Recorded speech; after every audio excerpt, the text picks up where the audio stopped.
अस्सलामुअलैकुम। आज हम जो टॉपिक डिस्कस करेंगे वो है डायबिटीज़। डायबिटीज़ की 4 टाइप्स होती हैं, ठीक है। इसमें टाइप 1 डायबिटीज़ है जो कि इंसुलिन डिपेंडेंट डायबिटीज़ है। इन पेशेंट्स को थ्रू आउट लाइफ इंसुलिन चाहिए होता है। इनमें कोई इंसुलिन की प्रोडक्शन नहीं हो रही होती। इसमें ऑटो इम्यून डिस्ट्रक्शन हो जाती है बीटा सेल्स की, जो कि इंसुलिन प्रोड्यूस करते हैं।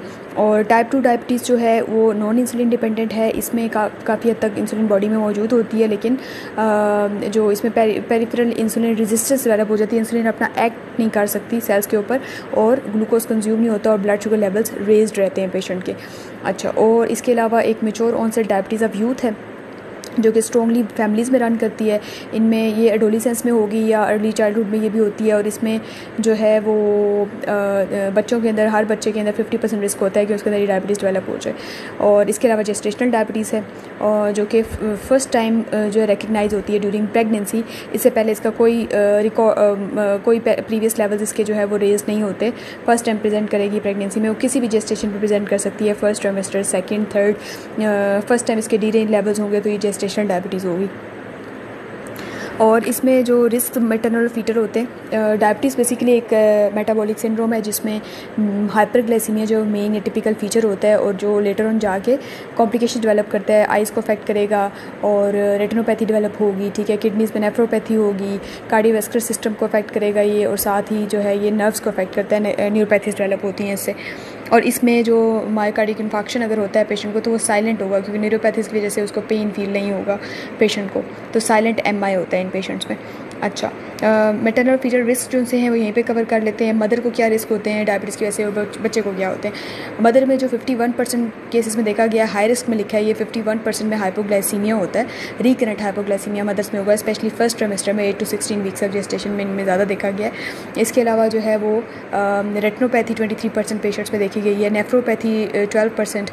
और इसके अलावा इनमें रिस्क ऑफ प्री क्लैम्शिया होता है जो कि ड्यूरेशन पे डिपेंड करता है। अगर डायबिटीज़ की ड्यूरेशन जो है वो 10 ईयर से ज़्यादा है लेकिन कॉम्प्लिकेशंस नहीं, 10 ईयर से कम है लेकिन कॉम्प्लिकेशंस भी नहीं है साथ में, तो इसमें रिस्क होता है 10.8% रिस्क ऑफ डेवलपिंग प्री क्लैम्शिया है।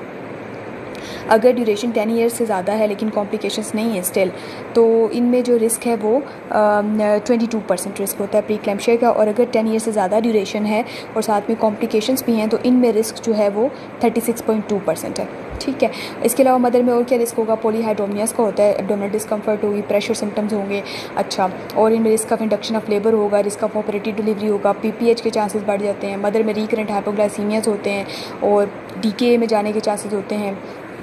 रिकरेंट UTIs के साथ प्रेजेंट करेंगी, कैंडिडियासिस के साथ प्रेजेंट करेंगी। बच्चे में देखें तो miscarriage, pre term delivery, still birth, IUD, microsomic baby होते हैं। बोनी इंजरीज़ के चांसेस ज़्यादा होते हैं इनमें। शोल्डर डिस्ट्रोशिया की वजह से ब्रेकियल प्लेक्स इंजरी हो सकती है, क्लेविकली ह्यूमरस फ्रैक्चर हो सकते हैं, ठीक है। और इसमें बच्चे के अंदर जो है वो क्योंकि इसमें डिस्ट्रेस जारी होती है क्रोनिक, तो मदर का जो ग्लाइकेटेड हीमोग्लोबिन है वो उसकी ऑक्सीजन कैरिंग कैपेसिटी कम होती है, ठीक है। तो हाइपोक्सिया डेवलप होता है, उसको प्लेसेंटल इनसफिशिएंसी, और बच्चे के अंदर हाइपोक्सिया डेवलप होगा और बच्चे के अंदर इरिथ्रोपोइटिन प्रोडक्शन ज़्यादा हो जाती है और पोस्ट नेटल इन बच्चों में पॉलीसाइथीमिया होता है, ठीक है। इसके अलावा इनके अंदर हाइपर बिलिरुबिनीमिया होगा क्योंकि RBCs बहुत ज़्यादा होते हैं और वो टूटते भी ज़्यादा है मैच्योर RBCs, तो बिलिरुबिन लेवल रेज्ड होगा इन बच्चों में, ठीक है। जॉन्डिस डेवलप होगा। और इनमें और हाइपोग्लाइसीमिया होता है, वो क्यों होता है, क्योंकि मदर की सप्लाई सारी शुगर की और इंसुलिन की कट ऑफ हो जाती है और बच्चे का जो पेनक्रियाटिक सेल्स हैं वो उनकी हाइपरट्रोफी हुई भी होती है, इंक्रीज इंसुलिन प्रोडक्शन होती है, जिसकी वजह से बच्चे का सारा ग्लूकोज लेवल कंज्यूम हो जाता है और हाइपोग्लाइसीमिया डेवलप कर लेता है बेबी, ठीक है। और बच्चे के अंदर जो है हाइपोकैल्सीमिया क्यों होगा, कैल्शियम सारा सेल्स के अंदर मूव कर जाएगा और तो इनमें हाइपोकैल्सीमिया होता है। जिटिनेस और कन्वर्जेंस हो सकती हैं, कन्वर्जेंस और जिटिनेस हाइपोग्लाइसीमिया की वजह से भी डेवलप कर सकता है बच्चा। डिलेड फीडिंग होती है क्योंकि इनमें अमाइलिन लेवल ज़्यादा होता है, ठीक है, और उसकी वजह से गैस्ट्रिक एम्पटिंग जो है वो डिले होती है और पुअर फीडिंग होती है इन बच्चों में। ये कुछ कॉम्प्लिकेशंस होगी। और बच्चों के अंदर रिस्क ऑफ नॉर्मलीज होता है, ठीक है। वो ओवरऑल देखा जाए तो 40 to 50% डेथ जो होती हैं वो बच्चों के अंदर जो बर्थ्स हैं उनमें नॉर्मलीज की वजह से डेथ हो रही होती है, ठीक है। कार्डियक नॉर्मलीज होती है, न्यूरोट्यूब इफेक्ट्स होते हैं। ओवरऑल हर ऑर्गन सिस्टम को ये अफेक्ट करता है हाइपरग्लाइसीमिया, और जितना लेवल ऑफ हाइपरग्लाइसीमिया ज़्यादा होगा उतना ज़्यादा ये ऑर्गन्स को अफेक्ट करेगा। और कोटिक फ्रिक्वेंसी देखी गई है प्रेगनेंट वीमेंस के अंदर वो 6 to 10% है इन नॉर्मलीज की, और 46 per 1000 बर्थ्स जो हैं वो नॉर्मली से अफेक्ट होती हैं। इनमें जो है इनको आप कैसे करते हो कि इनमें एक तो आप फर्स्ट ट्राइमेस्टर में आप कंबाइंड टेस्ट कराओगे उसमें नकल ट्रांसलूसेंसी कराते हो जो 3.5 से अगर ज़्यादा है तो उसमें चांसेस होते हैं कि उसमें न्यूरल टिप डिफेक्ट होंगे, कार्डियक डिफेक्ट हो सकते हैं अगर जो है, और साथ में आप इसके बीटा एसीजी और पैप ए कराते हो, ठीक है, plasma pregnancy associated plasma protein A, ठीक है, ये 2 टेस्ट होते हैं, बीटा एसीजी, पैप ए और साथ में नकल ट्रांसलूसेंसी। अगर मदर लेट प्रेजेंट करती है आपके पास तो फिर आपने ये वाला कंबाइंड टेस्ट नहीं कराना, फिर आपने ट्रिपल टेस्ट या क्वाड्रपल टेस्ट कराना होता है। ट्रिपल टेस्ट क्या होता है, उसमें बीटा एसीजी, अल्फा फीटोप्रोटीन और अनकॉन्जुगेटेड स्ट्रायोल लेवल्स की आप कराते हो, ठीक है, और या फिर आप क्वाड्रपल टेस्ट जिसमें इनहिबिन ए भी आप साथ में कराते हो, तो ये आप टेस्ट करा लेते हो। जब फीटल एको किन में रिक्वायर्ड होती है, इन पेशेंट्स में जो डायबिटिक पेशेंट्स हैं इनमें आप 18 to 20 वीक्स पे जब एनॉमली स्कैन कराते हो, अगर वो डिटेल एनॉमली स्कैन उसका अच्छा है जिसमें आपने वेसल व्यू देख लिया, ठीक है, 4 चैम्बर हार्ट व्यू देख लिया, इसके ट्रैक देख लिए, तो अगर वो सब नॉर्मल है, ठीक है, तो फिर आपने उसमें फीटल एको नहीं कराना। उन पेशेंट्स में कराना है जिसमें कोई जो टेस्ट आपने कराए हैं डाउन सिंड्रोम स्क्रीनिंग के लिए जो टेस्ट कराए हैं उनमें कोई अबनॉर्मलिटी आती है, या फिर जो है उसका एनॉमली जो अल्ट्रासाउंड डिटेल आपने कराया है उसमें कोई प्रॉब्लम आपको लग रही है, तो फिर आपने फीटल एको उसमें आपने उसको कहना है कि वो पेशेंट करा ले फीटल एको भी, ठीक है। इन बच्चों में डेथ की क्या वजह होती है, क्यों स्टिल बर्थ होती है, उसमें क्योंकि इनके अंदर एसिडोसिस फीटल हाइपोक्सिया डेवलप हुआ होता है, एसिडोटिक होते हैं ये बच्चे, तो इनमें एक तो स्टिल बर्थ की ये रीज़न है। इसके अलावा इनके अंदर हाइपोकिलीमिया होता है जिसकी वजह से कार्डियक एरिथमियाज डेवलप होते हैं और बच्चों की डेथ हो जाती है, ठीक है, प्लेसेंटल इंसफिशिएंसी की वजह से होती है। तो ये कुछ रीज़न्स हैं कि बच्चों के अंदर जो है वो स्टिल बर्थ या फिर आईयूडी हो सकती है। अच्छा, जो एक क्लासिकल पैटरसन हाइपोथेसिस है, अगर वाइवा क्वेश्चन हो क्लासिकल पैटरसन हाइपोथेसिस क्या होती है, तो ये वही है जो हम नॉर्मली पढ़ते आ रहे हैं इसकी पैथोफिजियोलॉजी में कि एक्सेसिव ग्लूकोज जो है वो प्लेसेंटा के थ्रू किस में जाता है, बच्चे में जाता है, ठीक है, और फीटल इंसुलिन प्रोडक्शन जो है वो ज़्यादा हो जाती है, ठीक है, और हाइपर इंसुलिनीमिया डेवलप होता है और उसकी वजह से जो इंसुलिन सेंसिटिव टिश्यूज़ है उनकी हाइपरट्रॉफी हो जाती है बच्चे के अंदर, ठीक है। इंसुलिन सेंसिटिव टिश्यूज़ जैसे बोन, मसल, ठीक है, एडिपोस टिश्यू, इसकी हाइपरट्रॉफी हो जाएगी और बच्चे में फीटल मैक्रोसोमिया डेवलप होगा। इसको क्लासिकल पैटरसन हाइपोथेसिस कहते हैं। ये वाइवा क्वेश्चन हो गया, ठीक है। और इन बच्चों में जो है वो फैट डिपोजिशन ज़्यादा होती है सबक्यूटेनियस, ठीक है, और बायोक्रोमियल डायमीटर ज़्यादा होता है इनका, ठीक है, और इसलिए इनमें शोल्डर डिस्ट्रोशिया के चांसेस ज़्यादा होते हैं। शोल्डर डिस्ट्रोशिया के चांसेस कितने होते हैं, उसमें अगर बेबी का वेट 2.5 kg से कम है तो उसमें रिस्क होता है 0.9% शोल्डर डिस्ट्रोशिया का। अगर 2.5 से 3.9 के बीच में है तो 23% रिस्क है, और अगर जो है 4 से 4.5 के बीच में है, 2.5 और 3.9 के बीच में है तो 4.7% रिस्क है, और 4 से 4.5 के बीच में है तो 23%, और 4.5 से ज़्यादा है अगर तो 42.9% रिस्क होता है शोल्डर डिस्ट्रोशिया का। जेस्टेशनल डायबिटीज़ को डायग्नोस करने के लिए बाज़ औक़ात क्राइटेरिया पूछ लेते हैं। उसमें 3 तरह की क्राइटेरियाज़ हैं। एक WHO क्राइटेरिया है जिसमें 75 ग्राम ग्लूकोज आप देते हो, ये हाई रिस्क का 4th एडिशन है जिसमें ये मेंशन है टेबल, और उसमें लिखा है कि अगर 75 ग्राम ग्लूकोज आप देते हो तो उसमें फास्टिंग जो है 6.9 से अगर ज़्यादा आता है, और अगर 2 आवर उसका 7.7 मिलीमोल पर लीटर से ज़्यादा है तो ये डायग्नोस TDM है। ADA criteria American diabetes association criteria, इसमें 100 ग्राम ग्लूकोज लोड देते हो, इसमें फास्टिंग 5.3, 1 आवर 10 मिलीमोल, 2 आवर 8.6 और 3 our 7.8 millimole per litre. Hyperglycaemia and adverse pregnancy outcome consensus criteria जो है जिसमें 75 ग्राम ग्लूकोज लोड देते हो, इसमें fasting 5.1, 1 hour 10, 2 hour 8.5 millimole per litre. ये क्राइटेरियाज हो गए 3। Large for gestational age foetus क्या होगा, जिसका जो है वेट जो है वो ग्रेटर दैन और इक्वल टू 90th सेंटाइल होता है, ठीक है।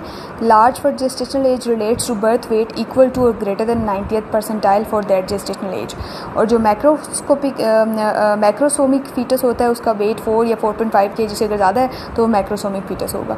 ये दोनों में डिफरेंस है। बायोफिजिकल प्रोफाइल का GDM में कोई रोल नहीं है, इनमें पॉलीहाइड्रोमियाज होता है, और जो कि एक पॉजिटिव फीचर है बायोफिजिकल प्रोफाइल में, तो इनमें तो वैसे भी लाइकर ज़्यादा होगा, पैथोलॉजिकली लाइकर ज़्यादा होता है, और दूसरा इनमें ब्रीदिंग मूवमेंट्स भी बच्चों में ज़्यादा होती है, एसिडोटिक बच्चे होते हैं ये, तो इसलिए दोनों फीचर्स उसके अगेंस्ट आएंगे। तो बायोफिजिकल प्रोफाइल का अदरवाइज़ रोल है, लेकिन डायबिटीज़ में रोल नहीं है। प्रेवलेंस कितनी है डायबिटीज़ की, ओवरऑल 5% प्रेगनेंसीज को अफेक्ट करता है। अगर नॉन प्रेग्नेंट पॉपुलेशन है, जो अडल्ट पॉपुलेशन है UK में, उसमें 90% को टाइप 2 डायबिटीज़ है और 10% में टाइप 1 डायबिटीज़ है। प्रेग्नेंट वीमेंस में जो टाइप 2 डायबिटीज़ है वो 5% है, टाइप 1 डायबिटीज़ जो है 7.5 है और जेस्टेशनल डायबिटीज़ 87.5% वुमेंस को होती है। ओवरऑल 0.27% बर्थ्स जो हैं वो अफेक्ट होती हैं bye type 1 and 0.1% bye type 2। इनका इनहेरिटेंस पता होना चाहिए। टाइप 1 डायबिटीज़ जो है उसका अगर मदर अफेक्टेड है तो उसमें बच्चे में चांसेस होते हैं 2%, अगर फादर अफेक्टेड है तो 8% रिस्क होता है बच्चे में, और अगर दोनों अफेक्टेड हैं तो 30% रिस्क होता है बच्चे में। और जो टाइप 2 डायबिटीज़ है उसमें जेनेटिक कंपोनेंट ज़्यादा होता है, उसमें अगर बच्चों पेरेंट्स में से कोई एक भी इन्वॉल्व है तो बच्चे के अंदर 15% रिस्क होता है डायबिटीज़ डेवलप होने का, और अगर दोनों पेरेंट्स इन्वॉल्व हैं तो 75% चांसेस होते हैं बच्चे के अंदर डायबिटीज़ डेवलप हो। और टाइप 2 जो है वो ज़्यादातर ओबेसिटी के साथ एसोसिएटकारी होती है, और इसमें चूँकि किसी न किसी मिकदार में इंसुलिन होती है तो इसलिए इसमें डीके में जाने के चांसेस कम होते हैं। प्री कंसेप्शन काउंसलिंग में क्या चीज़ें इंपॉर्टेंट है कि इनको एक तो कॉन्ट्रासेप्शन यूज़ करेंगे प्री प्रेगनेंसी अगर इनके शुगर लेवल ज़्यादा हैं, जब तक कि हाइपरग्लाइसीमिया करेक्ट नहीं होता। स्पेशली अगर HbA1c इनका 10% है तो इनको अवॉइड अगेंस्ट प्रेगनेंसी इनको एडवाइस देनी है। और इसके अलावा जो है लाइफस्टाइल मॉडिफिकेशंस में उनको brisk walk for 30 minutes after meal के लिए एडवाइस करना है, और वेट रिडक्शन अगर BMI 27 से ज़्यादा है, और डाइट प्लान प्रोवाइड करना है फॉर शुगर कंट्रोल। और हाइपोग्लाइसीमिया का बताना है। इसके अलावा हाइपोग्लाइसीमिया की ट्रीटमेंट कैसे देनी है उससे बताना है। हाइपोग्लाइसीमिया के लिए जैसे अगर पेशेंट का ब्लड शुगर लेवल फॉल करता है तो उसमें उसका जो या तो वो half a can of sugar juice जो है वो यूज़ कर सकती है, या 3 ग्लूकोज टैबलेट्स, या फिर 3 टीस्पून ऑफ शुगर। इसके अलावा ग्लूकोजेल होती है जो कि इनसाइड ऑफ चीक्स पर रब कर सकती है, 2 क्यूब्स। एक मेथड ये भी है कि उसमें ग्लूकागोन इंजेक्शन है 0.5 to 1 मिलीग्राम, वो आप आई में इंजेक्ट कर देते हो पेशेंट को मसल में, और ये 10 मिनट्स के बाद अगर पेशेंट का हाइपोग्लाइसीमिया करेक्ट नहीं होता तो आप इसको रिपीट कर सकते हो। हाइपोग्लाइसीमिया को डिफ़ाइन कैसे करेंगे? ये ब्लड ग्लूकोज लेवल होता है less than 3.5 millimole per litre, 63 milligram पर डेसीलीटर, और इस टाइम पे इसको रिक्वायरमेंट चाहिए होती है कि इसको ट्रीटमेंट दी जाए पेशेंट को। हाइपोग्लाइसीमिया को करेक्ट करने के बाद इसका जो इंसुलिन डोज़ है वो आपने देनी है। सिर्फ उसको मॉडिफिकेशन कर सकते हो, उसकी डोज़ कम या ज़्यादा कर सकते हो, लेकिन आपने उसकी डोज़ नेक्स्ट जो इंसुलिन की है वो स्किप नहीं करनी पेशेंट में। Pre conception 5 milligram folic acid advice करोगे थेरेप्यूटिक डोज जो डेली यूज़ करेगी। इसके अलावा फर्स्ट ट्राइमेस्टर में फर्स्ट 3 मंथ्स यूज़ करना है। इसकी अगर लॉन्ग स्टैंडिंग डायबिटीज़ चल रही है पहले से तो उसको हम साथ में उसकी रेटिनोस्कोपी भी कराएंगे, फंडोस्कोपी अगर 3 मंथ्स में नहीं हुई। और इसके अलावा हम उसकी रीनल असेसमेंट करते हैं जिसमें अगर उसका क्रेटिनिन 120 माइक्रोमोल से ज़्यादा है, या उसका GFR 45 मिलीलीटर पर मिनट पर 1.73 मीटर स्क्वायर से कम है, या फिर उसका जो एल्ब्यूमिन टू क्रेटिनिन रेशियो है वो 30 मिलीग्राम पर मिलीमोल से ज़्यादा है, तो इन पेशेंट को नेफ्रोलॉजिस्ट के पास रेफ़र करना है। पहले से कोई एंटी हाइपरटेंसिव ले रही है, ACE इनहिबिटर या स्टैटिन्स वगैरह, तो उसको कन्वर्ट करके सेफ़ ड्रग उसको देना है। और अगर प्रोटीन यूरिया इन पेशेंट्स में 5 ग्राम पर डे से ज़्यादा है तो इनको साथ में थ्रोम्बोप्रोफिलैक्सिस भी आपने देनी है। और एस्प्रिन जो है वो क्योंकि इनमें रिस्क ऑफ प्रीक्लैम्पशिया भी होता है तो आपने फर्स्ट ट्राइमेस्टर से इनको 75 मिलीग्राम एस्प्रिन भी स्टार्ट करानी है। नेफ्रोपैथी जो है प्रेगनेंसी में डिटीरिएट नहीं करेगी, लेकिन इसकी वजह से ग्रोथ रिस्ट्रिक्शन, प्रीक्लैम्पशिया और प्रीटर्म बर्थ होने के चांसेस ज़्यादा होते हैं। जो रेटिनोपैथी होती है वो हाइपरग्लाइसीमिया के साथ डिटीरिएट करती है, और उसके लिए आपने असेसमेंट करनी है पेशेंट की। रेटिनोपैथी के 4 स्टेजेस होते हैं। स्टेज 1 में जो है वो नैरोइंग होगी, ठीक है। स्टेज 2 में फोकल नैरोइंग होती है, और स्टेज 1 में जो है वो डिफ्यूज़ नैरोइंग होगी। स्टेज 3 में नैरोइंग के साथ उनमें हेमरेजेस होंगे, हार्ड एक्सिडेट्स होते हैं, और कॉटन वूल स्पॉट्स वगैरह होते हैं। और स्टेज 4 में जो है रेटिनल एडिमा डेवलप हुआ होता है। ट्रीटमेंट जो डायबिटीज़ में देते हैं वो हम लाइफस्टाइल मॉडिफिकेशन एक्सरसाइज के साथ उनको साथ में जो है वो ओरल हाइपोग्लाइसीमिक एजेंट्स होते हैं और इंसुलिन होती है रेजीम। ओरल हाइपोग्लाइसीमिक एजेंट में बिग्वेनाइट है जिसमें मेटफॉर्मिन है। रिकमेंडेड गाइडलाइंस के अकॉर्डिंग आप ग्लाइबेनक्लामाइड और मेटफॉर्मिन पेशेंट को दोगे जो सेफ़ है प्रेगनेंसी में। अदरवाइज़ सल्फोनाइल यूरियाज़ होते हैं जिसमें क्लोरप्रोपामाइड, ग्लाइबेनक्लामाइड, ग्लिक्लाजाइड, ग्लिमिप्राइड, ग्लिपिजाइड, टोलब्यूटामाइड, ये सब आते हैं। और अल्फ़ा ग्लूकोसाइडेज इनहिबिटर एक ग्रुप है ड्रग्स का ओरल हाइपोग्लाइसीमिक्स का, जिसमें ए कार्बोज और मिग्लिटोल आता है। इसके अलावा थायोजोलिडीन डायोन्स हैं जिसमें पायोग्लिटाजोन है और रोजीग्लिटाजोन है। और कुछ ऐसी ड्रग्स हैं जो कि इंसुलिन की रिलीज़ को स्टिमुलेट करती हैं, जिसमें नेटिक्लिनाइड और रिपाग्लिनाइड आती हैं। इंसुलिन की रेजीम्स जो है वो डिफरेंट तरह की होती है। मिक्स स्टार्ट होती है 70-30, जिसमें इंटरमीडिएट और रेगुलर का कॉम्बिनेशन होता है, शॉर्ट एक्टिंग का और उसमें इंटरमीडिएट का। और इसके अलावा एक होती है रेगुलर के साथ multiple daily injections bolus doses देते हैं, और एक लॉन्ग एक्टिंग देते हैं जिसको हम मल्टीपल डेली इंजेक्शन रजीम कहते हैं, और एक कॉन्टीन्यूस सबक्यूटेनियस इंसुलिन इन्फ्यूजन रजीम होती है, ये देते हैं। डिफरेंट टाइप्स ऑफ इंसुलिन होती हैं जो सेफ़ होती हैं प्रेगनेंसी में, और बेस्ट ट्रीटमेंट इंसुलिन का होता है कब प्रेगनेंसी में आप ओरल हाइपोग्लाइसीमिक से इंसुलिन पे शिफ्ट करते हो। जब पेशेंट का जो ब्लड शुगर लेवल है 7 मिलीमोल से ज़्यादा आ रहे हैं तो आप उसको ओरल से इंसुलिन पे शिफ्ट कर देते हो। रैपिड एक्टिंग है जिसमें लिस्प्रोएस पार्ट आती हैं, ठीक है, जो कि फ़ौरन से एक्ट करेंगे 15 मिनट्स के अंदर अंदर, और ये तकरीबन 1.5 घंटे के लिए इनका पीक होता है और 5 आवर्स के लिए रहती हैं। शॉर्ट एक्टिंग इंसुलिन में रेगुलर इंसुलिन है जो कि 30 मिनट्स में अपना ऑनसेट ऑफ एक्शन करती है, और 2 to 4 आवर्स तक ये पीक होती है इसकी, और 4 to 8 आवर्स के लिए रहती है शॉर्ट एक्टिंग जो है। इंटरमीडिएट एक्टिंग के अंदर NPH इंसुलिन आती है जो कि 2 to 6 आवर्स में अपना ऑनसेट इसका स्टार्ट होता है, और ये ओवरऑल 12 to 14 आवर्स के लिए रहती है NPH। लॉन्ग एक्टिंग जो है उसमें ग्लार्जिन और डेट्रीमर है जो कि 1 से 2 घंटे में अपना एक्शन करेंगी, और ये ओवरऑल 24 आवर्स के लिए रहती हैं। OGTT किन पेशेंट्स में कराना होता है जिसमें रिस्क फैक्टर्स प्रेजेंट है, ठीक है। आपने उसका बेस लाइन्स कराएँ, उसमें एक लेवल ऐसे जो बॉर्डर लाइन है, ठीक है, जिस पे आपको डायग्नोज नहीं हो रहा कि वो उसके प्री एग्जिस्टिंग डायबिटीज़ है या फर्स्ट टाइम जैसे भी है, आपको थोड़ा डाउट है, या प्रीवियस हिस्ट्री ऑफ उसका GDM, previous history of macrosomic baby, polyhydramnios, या फैमिली हिस्ट्री ऑफ डायबिटीज़ है, BMI 30 से ज़्यादा है। इसके अलावा PCOS की उसकी हिस्ट्री है, या एशियन पॉपुलेशन है, ठीक है, प्रीवियस IUDs या मिसकैरेजेस की हिस्ट्री है, तो इन पेशेंट्स में आपने OGTT कराना होता है। और डायग्नोस्टिक लेवल्स किए हैं कि फास्टिंग इसका 5.3 और 2 आवर्स इसका 7.8 मिलीमोल पर लीटर अगर है तो दैट्स मीन कि ये डायग्नोस्ड है फॉर GDM। फास्टिंग 5.6 है सॉरी, और जो इसका 2 आवर है वो 7.8 से कम होगा तो ये डायग्नोस्ड है फॉर GDM। गाइडलाइंस में यही मेंशन है कि प्री प्रेगनेंसी आपने ये सब चीज़ें पेशेंट्स को करानी होती हैं, ठीक है। एंटीनेटल में जब बुकिंग पे आती है, अगर उसकी रेटिनल असेसमेंट पहले नहीं हुई हुई तो आप उस टाइम करा लोगे। उसकी एंटीनेटल पे आपने रेटिनोस्कोपी करा लेनी है, उसकी कोई एबनॉर्मलिटी आती है तो आप 16 to 20 वीक्स पे रिपीट करा लोगे। और इसके अलावा जो है फॉलिक एसिड आपने कंटिन्यू रखना है उसको। आपने इसके जो विजिट्स है 28 वीक्स ऑनवर्ड आपने इसके 4 वीकली आपने इसका ग्रोथ स्कैन कराना है, और हर विज़िट पे आपने इसका जो है 20 वीक से बाद स्पेशली ब्लड प्रेशर, प्री क्लैम्पशिया के लिए इसको असेस करना है, यूरिन एल्ब्यूमिन करना है। बुकिंग पे आपने रेटिनोस्कोपी के साथ इसकी रीनल असेसमेंट भी करनी है अगर इसके ब्लड शुगर रेंज आ रहे हैं। तो प्री प्रेगनेंसी केयर में क्या क्या चीज़ें इंपॉर्टेंट हैं, एक तो फॉलिक एसिड इंपॉर्टेंट है 5 मिलीग्राम, ठीक है, फॉर 3 मंथ्स बिफोर कंसेप्शन उसने लेना ही लेना है। उसकी ड्रग्स रिव्यू करनी है सारी, ठीक है, और लाइफस्टाइल मॉडिफिकेशन का बताना है, डाइट, एक्सरसाइज और वेट लॉस का, ठीक है। टाइट ग्लाइसेमिक कंट्रोल होना चाहिए, HbA1c लेवल उसका मंथली रिपीट करना है, और उसका 10% से अगर ज़्यादा है तो avoid again, she should be advised again pregnancy, ठीक है। और बैरियर मेथड या को कॉन्ट्रासेप्टिव उसको यूज़ कराना है आपने।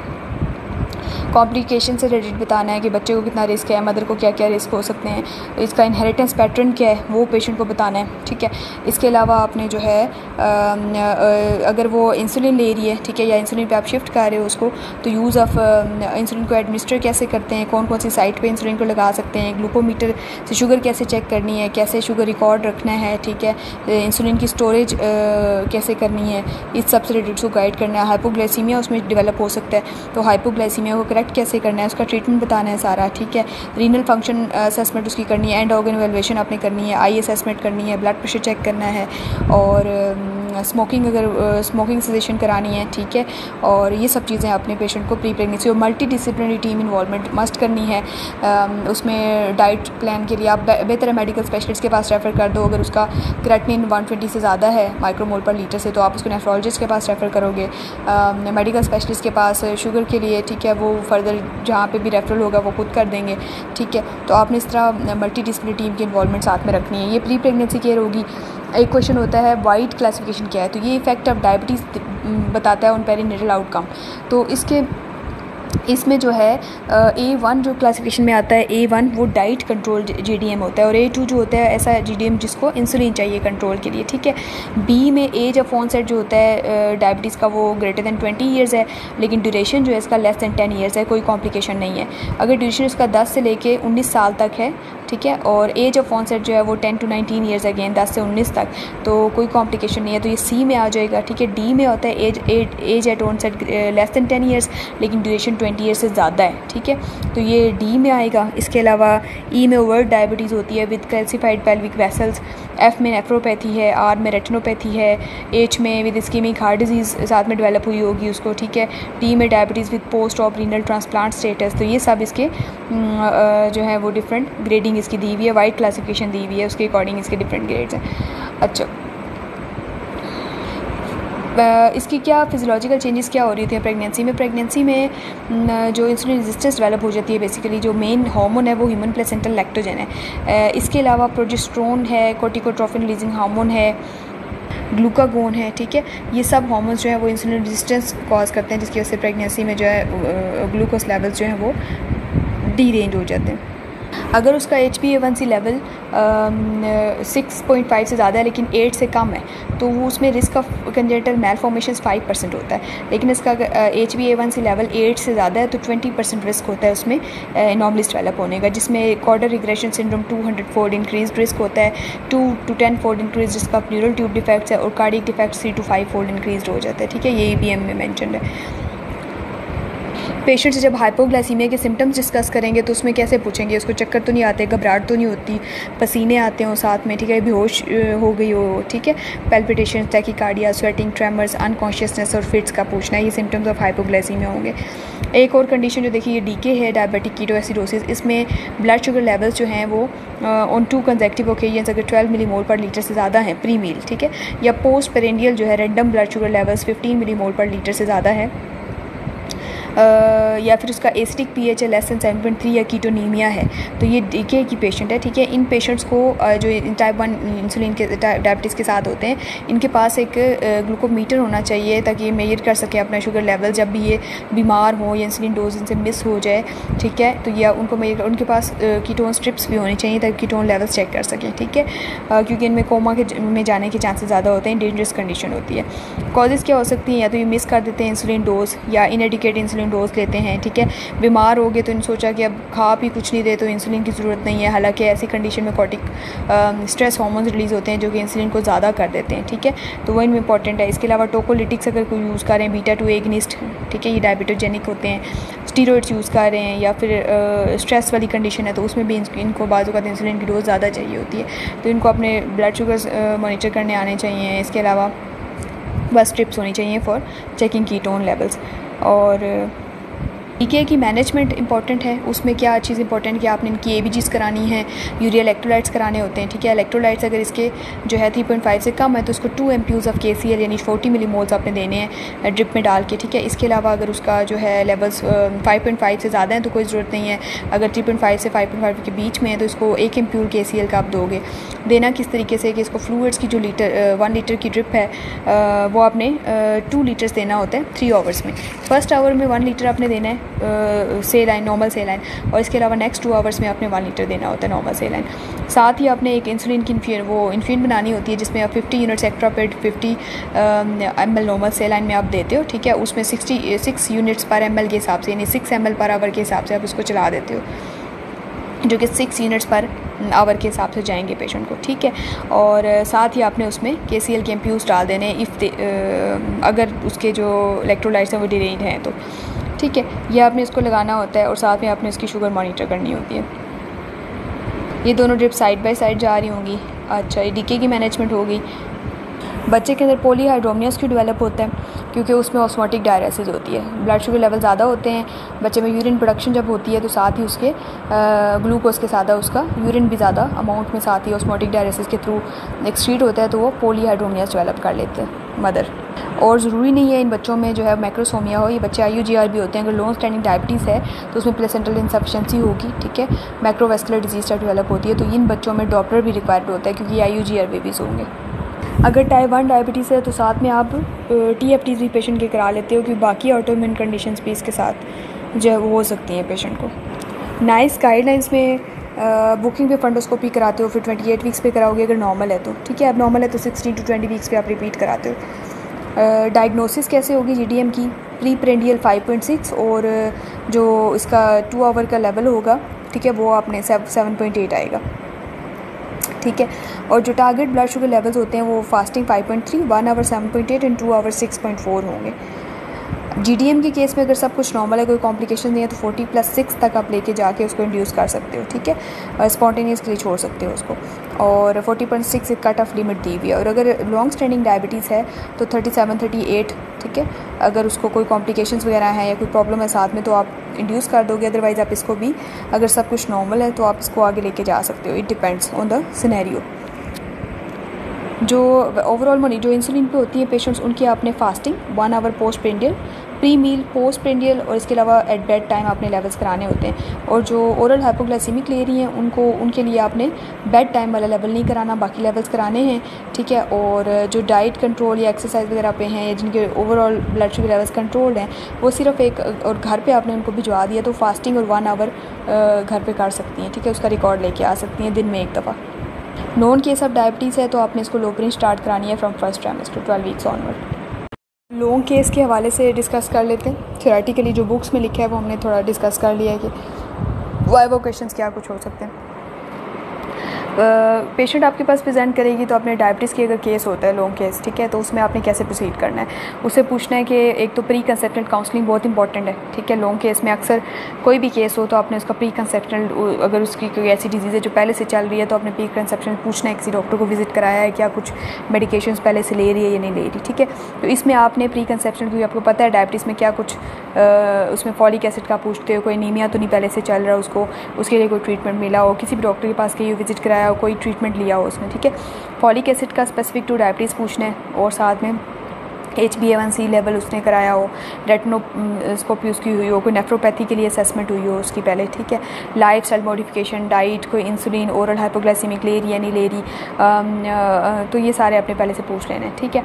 अच्छा, ड्यूरेशन कितने अरसे से है उसको, क्या ट्रीटमेंट ले रही है, ओरल ले रही है या इंसुलिन ले रही है, ठीक है। अगर ओरल ले रही है तो उसकी डोजेज कितनी है, दिन में कितनी दफ़ा लेती है, उसके साथ वो शुगर चेक करती है, कितनी दफ़ा करती है, ठीक है। और उसको शुगर चेक करना आती है घर में या नहीं आती, ठीक है। इंसुलिन ले रही है तो वो दूध वाली ले रही है यानी कि NPH ले रही है, या फिर वो टैप वाटर की तरह बिल्कुल यानी कि रेगुलर इंसुलिन है, ठीक है। तो आपने इन दोनों का भी पूछ लेना है उससे। अच्छा, और शुगर लेवल्स कब कब करती है, ठीक है, लैब से चेक कराती है, घर में करती है, कौन इंसुलिन इंजेक्ट करता है, किस जगह पे इंजेक्ट करती है, जगह चेंज करती है या नहीं करती, ठीक है। उससे लेवल्स के कंट्रोल हैं या नहीं कंट्रोल, सिम्टम्स उसको हाइपोग्लाइसीमिया के पता है यानी उसके लिए ट्रीटमेंट उसको पता है यानी डाइट प्लान पता है या नहीं, किसी एंडोक्राइनोलॉजिस्ट को उसने विजिट किया है यानी, प्री प्रेगनेंसी फॉलिक एसिड लिया हो, टेस्ट कराए हो अपने, ठीक है, एंडोक्राइनोलॉजिस्ट को विजिट कराया हो, एंड ऑर्गन एवेल्युएशन इसकी प्रायर टू प्रेगनेंसी हुई है यानी वो सारा इको, ECG, रीनल असेसमेंट, आई असेसमेंट, ये सब आपने पूछ लेना है उससे, ठीक है। बाकी फर्स्ट ट्राइमेस्टर में जो रूटीन में आप पूछते हो, ठीक है, कि अनप्लान था, स्पॉन्टेनियस था, या जो है वो कंसीव विद ट्रीटमेंट है, कैसे कंफर्म हुआ, नोजिया वॉमिटिंग से, यूरिन प्रेगनेंसी टेस्ट कराया, ब्लड टेस्ट कराया, ठीक है। उसको कोई ब्लड प्रेशर नॉर्मल था, ज़्यादा तो नहीं था, अल्ट्रासाउंड रेटिंग स्कैन पे कोई ट्विंस तो नहीं बताए, डेटिंग EDD बताई नहीं बताई, ठीक है। और इसके अलावा कोई ब्लड टेस्ट, यूरिन टेस्ट इसके अलावा हुए हों, ठीक है, वो सारे आपने फर्स्ट ट्राइमेस्टर में पूछ लेने हैं उससे। कोई ब्लड की कमी वगैरह तो नहीं बताई थी, एक्सेसिव नोजिया वॉमिटिंग तो नहीं था, ठीक है। और स्पेसिफिकली क्योंकि उसको अगर पहले से डायबिटीज़ चल रही है या नहीं भी चल रही तो आपने उससे सिम्टम्स ऑफ वो ज़रूर पूछ लेने हैं, ठीक है, जिसमें इंक्रीज यूरिनेशन, थर्स्ट, पोलीडिप्सिया, पोलीफेजिया, ठीक है, वो मतलब इंक्रीज एपेटाइट होगी, इंक्रीज यूरिनेशन होगी, थर्स्ट ज़्यादा होगी, वेजाइनल डिस्चार्ज का, बर्निंग मिक्चरेशन का, रिकरेंट UTIs होते हैं, इनमें कैंडिडियासिस होती है, तो आपने कॉम्प्लिकेशंस रिलेटेड भी पूछ लेना है सारा, ठीक है। तो और उसका जो अगर वो ओरल हाइपोग्लाइसीमिक से इंसुलिन पे शिफ्ट हुई है तो वो भी आपने पूछ लेना है कब शिफ्ट हुई है और पहले क्या डोजेज ले रही थी और अभी जो है वो कितनी इंसुलिन की डोजेज ले रही है, कितने यूनिट्स लगाती है, ये हो गया। और डायबिटिक कॉम्प्लिकेशन से रिलेटेड उसको कोई चेस्ट पेन होता हो रेडिएटिंग टू लेफ्ट आर्म, और इसके अलावा उसको ब्लरिंग ऑफ विजन होती हो, ठीक है, या फ्लैंक पेन होता हो, तो ये आपने सारे जो कॉम्प्लिकेशन से रिलेटेड है वो भी आपने लॉन्ग स्टैंडिंग डायबिटीज़ में आपने ये भी साथ में डिस्कस कर लेना है।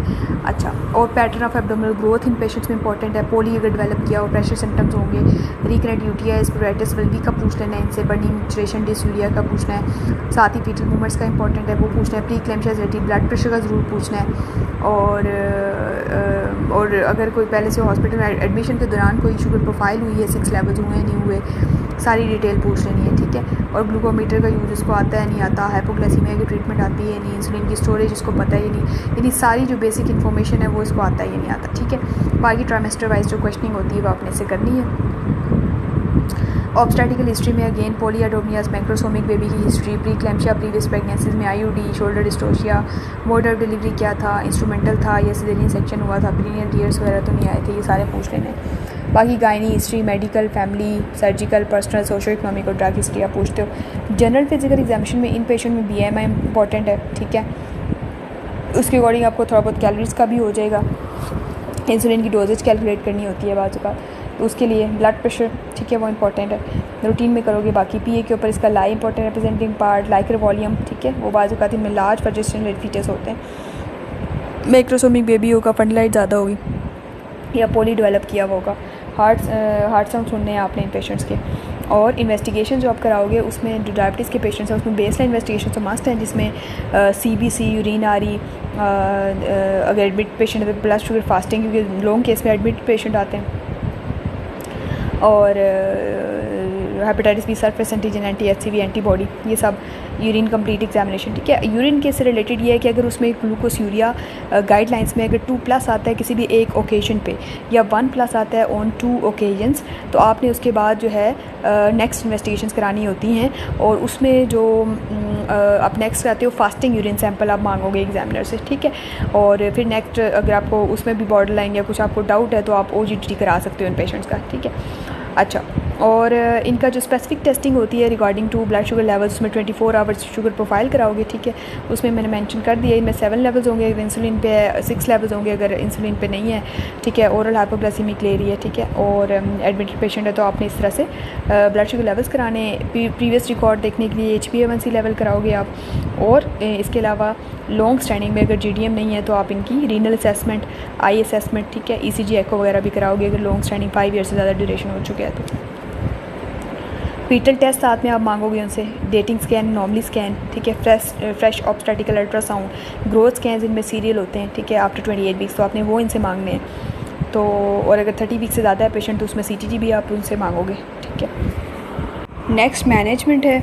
उससे पहले एक तो डाइट प्लान का पता होना चाहिए, आप कैसे पेशेंट को आसान लफ्ज़ों में कैसे बताते हो कि आपने क्या कुछ खाना है, कैसे कैसे खाना है, तो उसको आपने 3 मेन मील्स और 3 स्नैक मील्स का बताना होता है, ठीक है। अगर उसका वेट जो है अगर 18.5 से कम है तो उसमें 36 to 40 किलो कैलोरीज, और अगर 25 से ज़्यादा है तो उसमें 24 किलो कैलोरीज पर kg पर डे के हिसाब से होता है, और अगर उसका एवरेज वेट है तो उसमें 30 किलो कैलोरीज पर kg पर डे। एक एवरेज पेशेंट में टोटल डेली रिक्वायरमेंट 2200 कैलोरीज का होता है।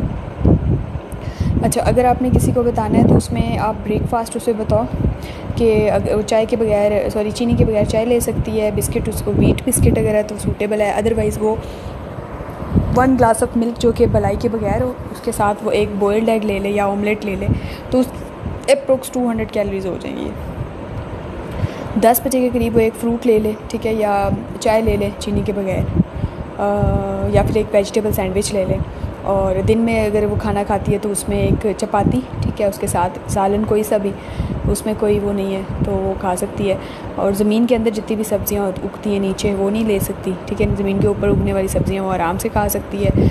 और दिन में रोटी सालन के साथ, फिर शाम में 4-5 बजे के टाइम वो कोई स्नैक मिल ले ले, चाय ले ले चीनी के बगैर, या कोई सैंडविच ले ले, या अगेन कोई फ्रूट वगैरह ले सकती है। कोशिश करें कि दिन में अगर सुबह एक फ़्रूट लिया तो शाम में सिर्फ चाय बगैर चीनी के पी ले, या फिर कोई वेजिटेबल सैंडविच ले ले। रात को खाने में अगेन रोटी सालन, ठीक है, सिंपल जो वो ले सकती है।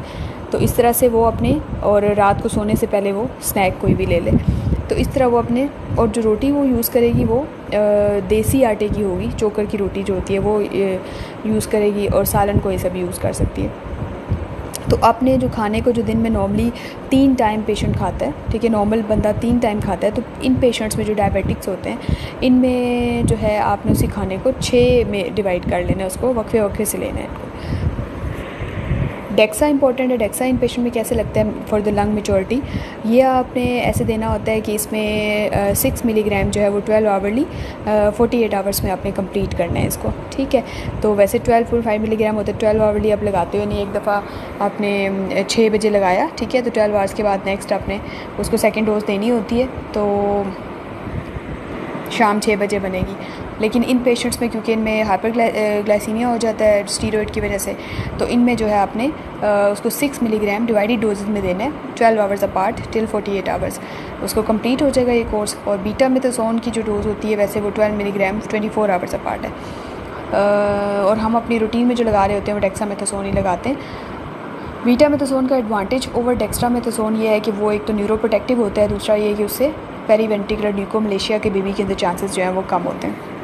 नेक्स्ट जो मैनेजमेंट स्टार्ट करते हो उसमें पेशेंट जब आपके पास आएगी तो आपने उसको कैसे स्टार्ट करना है, कैसे बताना है एग्जामिनर को कि आपने उनको बताना है कि I will counsel the patient regarding diagnosis, ठीक है। I will also explain the patient regarding maternal and foetal risks. I will involve multi disciplinary team if she is close to term then neurologist, anaesthetist, dietitian, obstetrician, myself, ठीक है। अगर वो जल्दी आ गई है तो उसमें आपने सिर्फ ज़्यादा से ज़्यादा अपने मेडिकल स्पेशलिस्ट को इन्वॉल्व कर लेना है फॉर शुगर कंट्रोल, और आप खुद होंगे।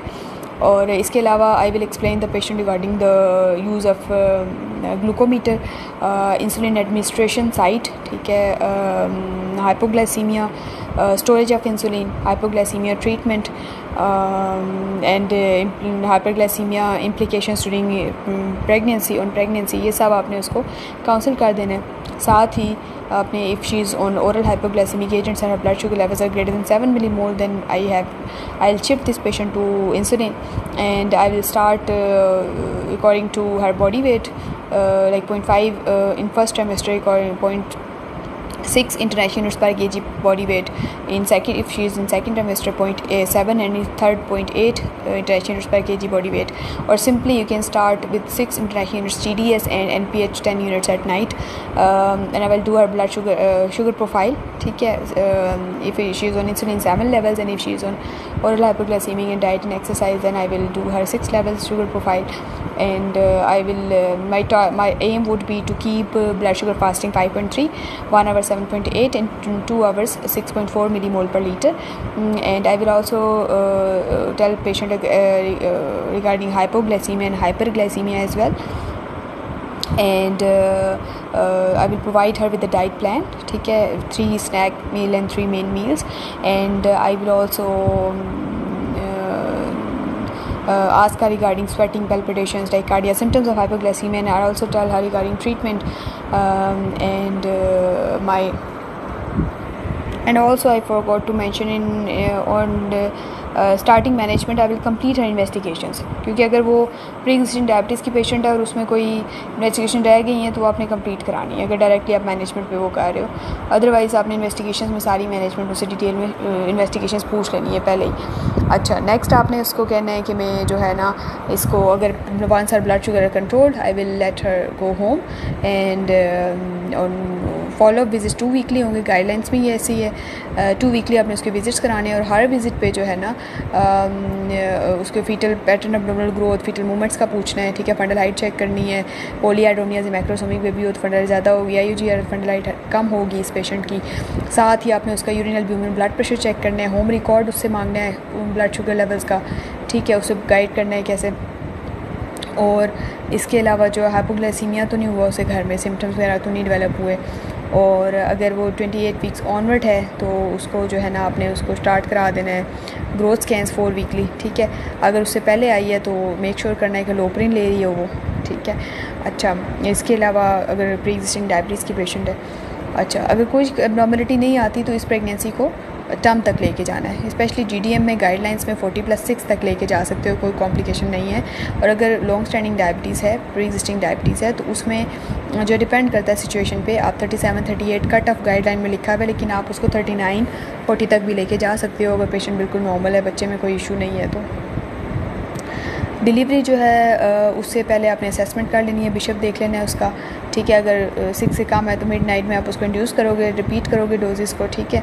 और साथ में with backup of caesarean section. अगर बिशप अच्छा है तो फिर तो इतना ज़रूरत नहीं है, लेकिन अगर बिशप पुअर है फिर आपने साथ में बैकअप सिजेरियन सेक्शन का रखना है, पेशेंट को काउंसिल करना है, कंसेंट वगैरह लेके रखना है, इंडक्शन का भी और सिजेरियन का भी, ठीक है। मेक श्योर करना है at the time of delivery paediatrician भी मौजूद हो वहाँ पे। और थ्रू आउट जो है ना आपने उसका अगर लेबर इस्टेब्लिश हो जाता है तो उसमें रिकमेंडेशन ये है कि आपने उसका 1 आवर्ली अपने ब्लड शुगर चेक करना है, ठीक है। और गाइडलाइंस में तो ये है कि टाइप 1 डायबिटीज़ के साथ जो पेशेंट होती है या जिनका लेबर इस्टेब्लिश हो, जो इन्फ्यूजन आप लगाते हो, ठीक है। और जो सिजेरियन की पेशेंट्स जो टाइप 2 की पेशेंट्स होती हैं उनमें जो है और सिजेरियन अगर आप करते हो तो उसमें आपने हाफ़ आवर्ली आपने चेक करना होता है। तो इन पेशेंट में आपने जो आप अपने सेटअप में जो कर रहे हो आपने वही बताना है, ठीक है। आप एक सीक्वेंस में आप रख सकते हो, जैसे आपने 1 आवर्ली ब्लड शुगर लेवल कराया, ठीक है। लेबर अगर नॉर्मल लेबर उसका स्टैब्लिश हो जाता है, इलेक्ट्रोलाइट्स 4 आवर्ली कराने हैं, उसका आपका एम होना चाहिए ब्लड शुगर लेवल का 4 to 7 मिलीमोल के बीच में रखना है उसको, ठीक है। हमारे सेटअप में ये करते हैं कि उसको स्लाइडिंग स्केल के अकॉर्डिंग इंसुलिन दे देते हैं विद 1 आवर्ली मॉनिटरिंग, ठीक है। तो उसके अकॉर्डिंग देते हैं। वैसे अगर आप इन्फ्यूजन मेथड करना चाहो तो उसमें ये है कि आपने 4 to 7 मिलीमोल के बीच में रखना है उसको। किसी भी टाइम ये डिरेंज होती है तो आपने इन्फ्यूजन स्टार्ट करनी है, उसमें 10% एक्स्ट्रोज आपने 80 ml पर आवर के हिसाब से स्टार्ट करा देनी है 500 ml, और दूसरी तरफ आपने उसको 50 units extra paid 50 ml normal से लाइन में डाल के 2 ml पर आवर के हिसाब से चला देना है। अगर वो 7 से ज़्यादा है तो 2 ml, अगर 7 से कम है, ठीक है, 4 और 7 के बीच में है तो 1 ml पर आवर, और अगर 4 से भी कम है तो आपने 0.5 ml पर आवर पे उसको कर देना है। थ्रू आउट आपने पार्टोग्राम उसका मेंटेन करना है, ठीक है। एक कॉन्टीन्यूस सीटीजी करोगे, अगर वो अवेलेबल नहीं है तो फर्स्ट स्टेज में हाफ आवरली और सेकंड स्टेज में एवरी 15 मिनट सीटीजी करनी है, और शोल्डर डिस्टोशिया के लिए वेजेनरल लेना है, ठीक है। और बाकी हैंड ओवर करना है उसको पीडियाट्रिशियन से, उसको करना है। और पोस्ट नेटली आपने इन्फ्यूजन अगर दी हुई है उसको और उसको टाइप 1 डायबिटीज़ है तो आपने उसको ये करना है कि जब इंसुलिन डोज उसको मिलेगी और इंसुलिन डोज उसकी 50% रिड्यूस कर दोगे as compared to in pregnancy, ठीक है। तो वो आपने कम कर देनी है, और इंसुलिन जब डोज उसको लग जाएगी, खाना पीना शुरू कर देगी, तो उसके तकरीबन आधे घंटे बाद आपने इन्फ्यूजन स्टॉप करनी है। अगर उसको टाइप 2 डायबिटीज़ है, ठीक है, और जो वो प्रेगनेंसी से पहले या प्रेगनेंसी में ओरल पे ले रही थी तो आपने उसको वो इन्फ्यूजन स्टॉप करके उसको ओरल पे डाल देना है, ठीक है। अगर GDM है तो उसको कोई ड्रग नहीं देनी है, आपने उसको डाइट कंट्रोल एक्सरसाइज पे डालना है, उस पर आपने उसको मॉनिटर करना है। 6 वीक्स पे आपने उसको दोबारा बुलाना है और देखना है उसका टेस्ट वगैरह करा के कि ये GDM ही था या ये प्री एग्जिस्टिंग डायबिटीज़ है। इस तरह से प्रोसीड करना है। पोस्ट नेटली आपका एम जो है ब्लड शुगर लेवल का 5 to 9 मिलीमोल पर लीटर होना चाहिए, ठीक है। ये पोस्ट नेटली अपने एम रखना है। इसके अलावा अर्ली ब्रेस्ट फीडिंग स्टार्ट करानी है बच्चे को, 2 to 4 आवर्स पे उसका ब्लड शुगर मॉनिटरिंग करनी है। अगर उसकी 36 मिलीग्राम पर डेसीलीटर से कम आ रही है, यानी 2 मिलीमोल पर लीटर से कम आ रही है बच्चे की शुगर, तो उसमें IV डेक्सट्रोज वगैरह दोगे, ठीक है। पूर फीडिंग होती है इसमें, वो अगर बच्चा फीड प्रॉपर नहीं ले रहा तो उसमें अपने NG फीडिंग उसके लिए कंसिडर करना है, ठीक है। मदर से रिलेटेड ये है कि उसमें आपने कॉन्ट्रासेप्शन एडवाइस करनी है मदर को, ठीक है। नेक्स्ट प्रेगनेंसी में केयर बतानी है उसको। अगर GDM था उसको तो उसको 2 वीक्स पे आप बुलाओगे, देन 6 वीक्स पे बुलाओगे। अगर अगेन उसका जो है और 13 वीक्स तक आपने BSF कराना होता है पेशेंट का, ठीक है। ज़्यादा आता है तो 6 वीक्स के बाद भी परसिस्ट करता है तो आपने उसको एंडोक्राइनोलॉजिस्ट के पास रेफर कर देना है, ठीक है। और अगर पेशेंट आती 13 वीक्स के बाद है तो फिर आपने उसका HbA1c कराना होता है। अगर वो नॉर्मल आ जाता है तो आपने एनुअली रिपीट कराना है पेशेंट का, ठीक है। इस तरह से प्रोसीड करना है आपने, और केयर आपने बतानी है नेक्स्ट प्रेगनेंसी में क्या कुछ वो उसने करना है। OGTT जो है वो अच्छा एक चीज़ है, फीटल एको ये किस वीक्स पे कराते हो, 22 वीक्स पे आपने करानी होती है। अगर ये रिकमेंडेड है तो 22 वीक्स पे कराओगे। बाकी OGTT कैसे करते हैं, मिड नाइट पे उसको NPO कर दोगे और सुबह उसको जो है वो एक तो फास्टिंग उसके लेवल चेक करने हैं। इसके अलावा जो 75 ग्राम ग्लूकोज है वो कैसे बनता है, उसमें 30 टीस्पून ऑफ शुगर होती है 250 ml वाटर के अंदर, ठीक है। तो वो आप पेशेंट को पिला देते हो और उसके बाद आप 1 आवर पे चेक करते हो, फिर 2 आवर्स पे चेक करते हो। तो फास्टिंग उसका 5.6 से अगर ज़्यादा है और 2 आवर्स का 7.8 से ज़्यादा है तो ये कन्फर्म GDM का केस होगा। अच्छा, इंसुलिन देते हुए जो है ना, एक तो इंसुलिन की एडमिनिस्ट्रेशन बतानी है उसको। साइड्स क्या हैं, फ्लैंक में एब्डोमेन पे लगा सकते हैं, ठीक है। इसके लिए डेल्टोइड जो है जो शोल्डर के करीब जो मसल होता है वहाँ वो लगा सकती है। मीडियो लेटरल एस्पेक्ट ऑफ थाई पे लगा सकती है, ठीक है। और इसके अलावा साइट अपनी चेंज करती रहेगी इंसुलिन की, ताकि लाइपोडिस्ट्रोफी ना हो उस जगह पे और वो हील कर सके जो प्रिक साइट है। और इंसुलिन सिरिंज बार बार यूज़ कर सकती है वो, ठीक है, और वो उसको परपेंडिकुलर रख के बस इंजेक्ट करना है और इंसुलिन को कूल ड्राई प्लेस पे वो स्टोर करेगी, ठीक है, ये सारा बताना है। और इंसुलिन का जो होता है कैसे स्टार्ट कराओगे, कोई पेशेंट आपके पास आती है तो उसके एक तो उसके बॉडी वेट के अकॉर्डिंग आप करा सकते हो 0.5 यूनिट्स पर केजी, सॉरी फर्स्ट ट्राइमेस्टर में अगर आई है तो 0.6, ठीक है, सेकंड में आई है तो 0.7 और अगर थर्ड में आई तो 0.8 केजी पर डे के हिसाब से आप वो स्टार्ट कराओगे। अच्छा, अब जितने भी यूनिट्स बनते हैं उसके वेट के अकॉर्डिंग, अगर फॉर एग्जांपल 70 केजी वेट है और आपने उसको मिसाल के तौर पे अगर 0.5 यूनिट्स आप देना चाह रहे हो, 70 केजी वेट है तो उसके बनते हैं 35 यूनिट्स, ठीक है, अप्रोक्स अगर उसको टोटल यूनिट्स करें 35 अगर बनते हैं तो उन टोटल यूनिट्स को आपने 3 में डिवाइड कर देना है, ठीक है, 3 हिस्सों में डिवाइड करोगे तो 12 अप्रोक्स आ जाता है, ठीक है। तो 12 आ गया। अब इसका 1/3 अलग कर लो और 2/3 अलग कर लो, यानी 35 के 3 हिस्से किए तो 12 यूनिट्स आ गए हमारे पास। इनमें से 12 अलग कर लो और बाकी 2 जो 12 है उनको आपस में ऐड कर लो, 2/3 को ऐड कर लो, 1/3 को सेपरेट कर लो। 2/3 को ऐड किया तो हमारे पास आ जाता है 24 यूनिट्स और 1/3 इसका 12 यूनिट्स है, ठीक है, यानी कि 12 यूनिट्स आपने NPH देना है और जो 24 यूनिट्स है उसको एज अ रेगुलर देना है। कैसे देना है, उन 24 यूनिट्स को अगेन 3 में डिवाइड करोगे तो 8 यूनिट्स आ जाएंगे, ये आपने रेगुलर देने हैं और NPH को 12, ठीक है। एक दफ़ा मैं रिपीट कर देती हूँ, जितना बॉडी वेट है उसको आपने यूनिट्स के हिसाब से, अगर बॉडी वेट के हिसाब से देना है तो यूनिट्स को आप बॉडी वेट के साथ मल्टीप्लाई करोगे। जितने भी टोटल यूनिट्स आ जाते हैं, फॉर एग्जांपल 35 यूनिट्स आते हैं तो उनको 3 हिस्सों में डिवाइड कर लें, ठीक है। उन 3 हिस्सों में डिवाइड करने के बाद जो 2 हिस्से हैं उनको रेगुलर के तौर पे देने हैं और एक हिस्सा जो है उसको आपने NPH के तौर पे देना है। जैसे 35 को डिवाइड किया तो 2 हिस्से हमारे पास 12 के जो आए हैं उनको ऐड करो तो 24 बनता है, उसको एज अ रेगुलर देना है, ठीक है। और जो एक हिस्सा है उसका 12 यूनिट्स वो आपने NPH के तौर पे देना है एट नाइट। जो 24 यूनिट्स हैं उनको 3 में डिवाइड करो, ठीक है, तो सुबह दोपहर शाम रेगुलर को 8 यूनिट्स आपने लगाने हैं, ठीक है। इस तरीके से रजीम है। एक और होती है according to blood sugar level, वो ऐसे होती है कि उसमें अगर उसका 140 है तो नॉर्मल लेवल है, 150 है 2 यूनिट्स लगा दो, 160 है 2 यूनिट्स ऐड कर लो मज़ीद, यानी 10 मिलीग्राम बढ़ता जाएगा शुगर लेवल तो 2 यूनिट्स इंक्रीज़ करते जाओ, ठीक है। तो उसमें ये होता है कि फिर जो अगर और उन सब को, जैसे एक पेशेंट का लेवल आता था 240, ठीक है, तो 240 तो नॉर्मल लेवल क्या था, 140 अगर नॉर्मल लेवल लेते हैं या 150 आप नॉर्मल लेवल लेते हो तो उसके अकॉर्डिंग 160, 170, 180, 190 इन सब में 2 यूनिट्स ऐड करो और 240 तक देखो सब 2 यूनिट्स को ऐड करके कितने बनते हैं, तो अप्रोक्स वो बन जाएंगे 20 यूनिट्स तक बन जाएंगे, ठीक है। उसको अगेन इसी फार्मूला के अकॉर्डिंग 3 हिस्सों में डिवाइड करोगे, 2/3 को अलग कर लोगे, 1/3 को अलग कर लोगे और जो 2/3 अलग किया उसको अगेन 3 हिस्सों में डिवाइड कर लोगे और वो रेगुलर के तौर पे यूज़ करोगे और 1/3 को एज ए NPH आप लगा दोगे। तीसरा मेथड ये होता है स्लाइडिंग स्केल का, ठीक है, जिसमें 150 तक हम नॉर्मल ले रहे होते हैं, 150 से 200 है तो 2 यूनिट्स ऐड कर लेंगे, ठीक है। इसके अलावा 200 से 250 तक है तो हम 4 यूनिट्स लगाएंगे पेशेंट को।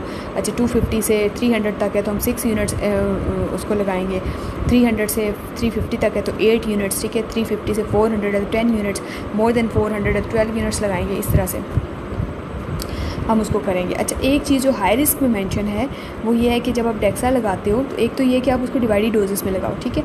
अगर उस तरह से नहीं है तो हाई रिस्क में एक चीज़ मेंशन है कि वो आप कहते हो कि डे 1 पे आप इंसुलिन डोज इंक्रीज़ करोगे बाई 20%, डे 2 पे आपने डेक्सा लगाया है ना तो उसके डे 2 पे आपने 40% इंक्रीज़ करनी है, डे 3 पे डोज 40% ही रखनी है, डे 4 पे आपने 20% डिक्रीज़ कर लेनी है और डे 5 पे 10% डिक्रीज़ कर लेनी है। और ये कैसे करोगे कि डे 1 पे जो आपने 20% इंक्रीज़ किया है ना, टोटल नंबर ऑफ़ यूनिट्स जो आप लगा रहे हो पेशेंट को ऑलरेडी, उसको मल्टीप्लाई करोगे जो इंक्रीज़ की है 20, अगर 20% इंक्रीज़ कर रहे हो 20 से मल्टीप्लाई करोगे और इन टोटल को आप डिवाइड कर दोगे 100 से, तो आपके पास जो इंक्रीज़ डोज आ जाएगी आपके पास इंसुलिन की, वो आप पेशेंट को लगा दोगे।